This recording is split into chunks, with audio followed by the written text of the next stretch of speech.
Histoire juive, religion juive, le poids de 3 millénaires du professeur Israël Shahak. Avant-propos d'Édouard Saïd, suite. Il va encore plus loin. Shahak est absolument et infatigablement laïque en ce qui concerne l'histoire humaine. Par cela, je ne veux pas dire qu'il soit contre la religion, mais plutôt qu'il est contre l'utilisation de la religion pour expliquer des événements, justifier des politiques irrationnelles et cruelles, favoriser son propre groupe de « croyants » au détriment des autres. Ce qui est également surprenant, c'est que Shahak n'est pas à proprement parler un homme de gauche. À de nombreux égards, il est très critique du marxisme et fait remonter la source de ses principes aux libres penseurs et libéraux européens et à de courageux intellectuels célèbres comme Voltaire et Orwell. Ce qui rend Shahak encore plus redoutable en tant que défenseur des droits des Palestiniens est le fait qu'il ne succombe pas à l'idée sentimentale selon laquelle, parce qu'ils ont souffert sous Israël, les Palestiniens doivent être excusés de leurs âneries. Loin de là. Shahak a toujours été très critique de l'inconstance de l'OLP, de sa méconnaissance d'Israël, de son incapacité à s'y opposer résolument, de ses compromis miteux, de son culte de la personnalité et plus généralement de son manque de sérieux. Il s'est toujours élevé avec force contre la vengeance et les assassinats pour l'honneur, de femmes palestiniennes. Et il a toujours été un partisan déterminé de la libération de la femme. Pendant les années 80, lorsqu'il devint à la mode pour les intellectuels palestiniens et quelques responsables de l'OLP de rechercher, le dialogue avec les colombes israéliennes et de, la paix maintenant, du Parti travailliste et du Meretz, Shahak en était exclu d'office. D'une part, il était extrêmement critique à l'égard du camp pacifiste israélien à cause de ses compromissions, de son habitude honteuse de faire pression sur les Palestiniens plutôt que sur le gouvernement pour obtenir des changements politiques et à cause de sa mauvaise volonté à se libérer de l'obligation de, protéger Israël en ne disant jamais rien de critique à son sujet à des non-juifs. D'autre part, il ne fut jamais un politicien.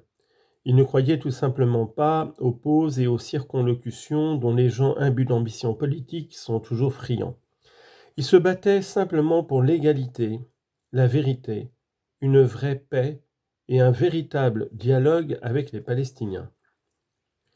Les colombes officielles luttaient pour des arrangements qui permettaient le genre de paix qu'ont apporté les accords d'Oslo et que Shahak fut l'un des premiers à dénoncer.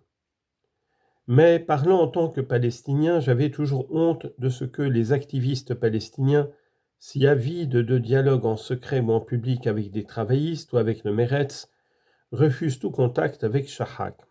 Pour eux, il était trop radical, trop direct, trop marginal vis-à-vis du pouvoir officiel. Je pense qu'en secret, il craignait aussi qu'il ne soit critique à l'égard de la politique palestinienne, et il l'aurait certainement été. Outre son exemple d'intellectuel toujours fidèle à sa vocation, n'admettant pas de compromis en regard de la vérité telle qu'il aperçoit, Shahak a rendu un immense service pendant des années à ses amis et sympathisants à l'étranger.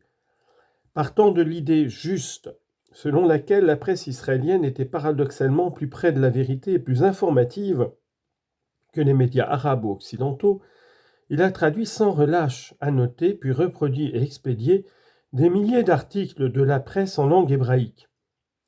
Un tel service ne saurait être surestimé.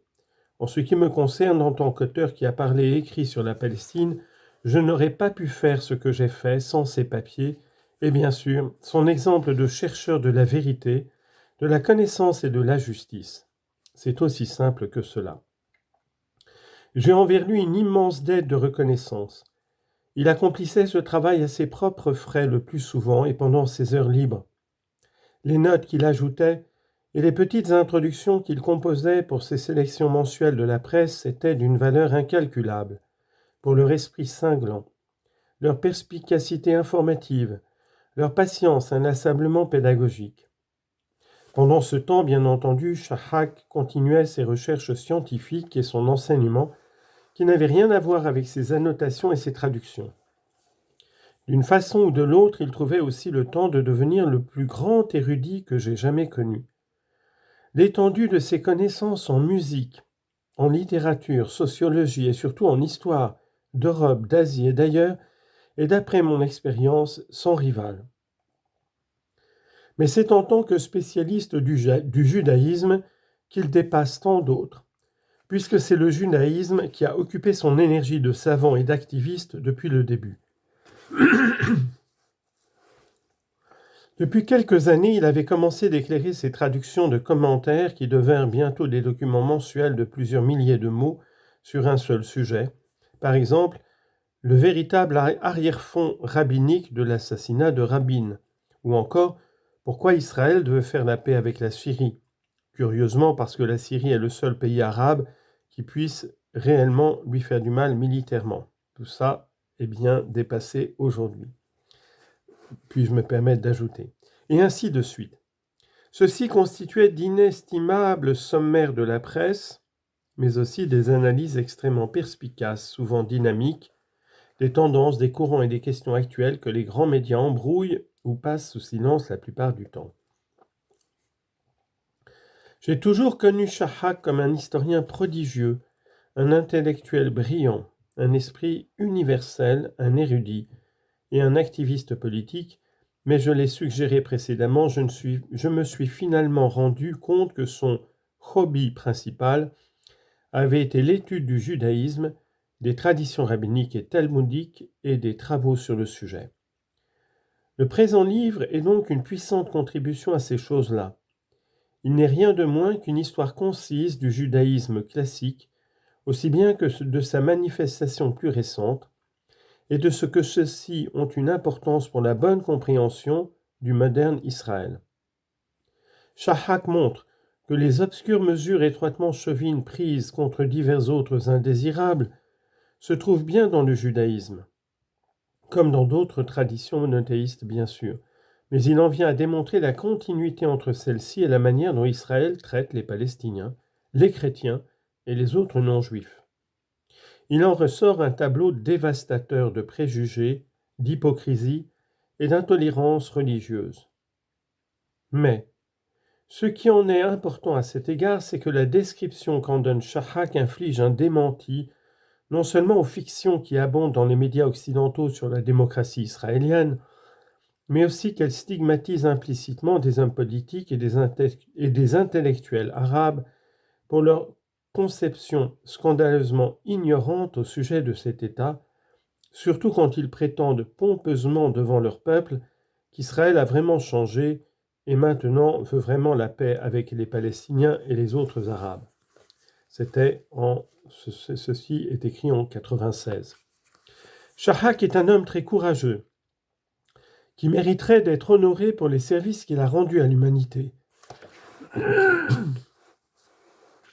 Mais dans le monde d'aujourd'hui, l'exemple du travail inlassable, de l'énergie morale sans relâche et de l'éclat intellectuel qu'il a donné constitue un embarras pour le statu quo et pour tous ceux pour qui le mot entre guillemets controverse signifie entre guillemets fâcheux et déconcertant. Je suis ravi que pour la première fois un grand ouvrage de sa main paraisse en langue arabe. Je suis certain cependant que ce qu'il dit dans Histoire juive, religion juive sera une source de perturbation pour ses lecteurs arabes tout autant. Je suis sûr qu'il en serait ravi. Édouard Saïd, New York, janvier 1996. En biographie maintenant de Shahak. Israël Shahak est né à Varsovie, en Pologne, le 28 avril 1933. Il vécut dans le ghetto de Varsovie de la fin de 1939 jusqu'en avril 1943. D'avril 1943 à fin juin 1943, il est au camp de concentration de Poniatowo en Pologne et dans une cachette à Varsovie. De fin juin 1943 jusqu'en avril 1945, il est interné au camp de concentration de Bergen-Belsen en Allemagne. Il arrive en Palestine le 8 septembre 1945.